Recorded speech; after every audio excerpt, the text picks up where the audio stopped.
during the whole of this conversation, we're going to use the words organic farming and agroecology. So you can just like according to your, like how you define them, like what is the difference between agroecology and organic farming? I know these semantics can be very confusing. And even it's good you've only said two, because someone else is going to add regenerative agriculture, natural farming, farming God's way, So these are all semantics. But to be honest, most of them mean the same thing. But let me now draw down to organic and agroecology. So when I started, for me, I actually started as an organic farmer, because the major aim for me was to avoid using synthetic inputs. So I didn't want to use synthetic pesticides, and neither did I want to use synthetic herbicides or fertilizers. So that's how I started off, and that is the general knowledge about organic, that we're not using any synthetic inputs.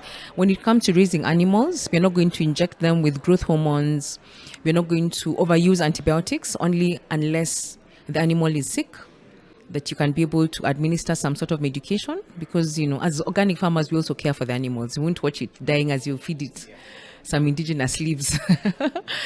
So like organic is actually being able to in a way mimic nature, and not having to put in all these inputs that mess up how nature would work.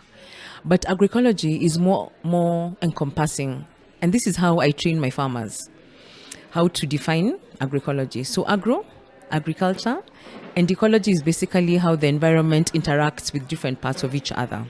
So when you talk about agroecology, is actually farming in consideration with nature.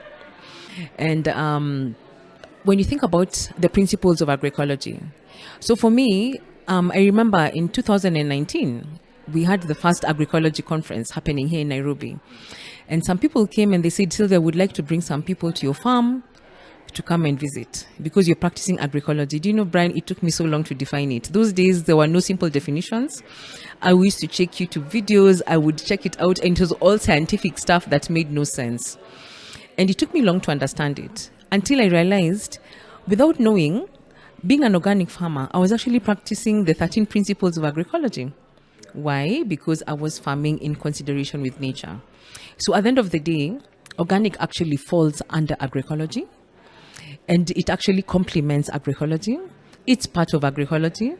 So in my opinion, you can't really separate the two.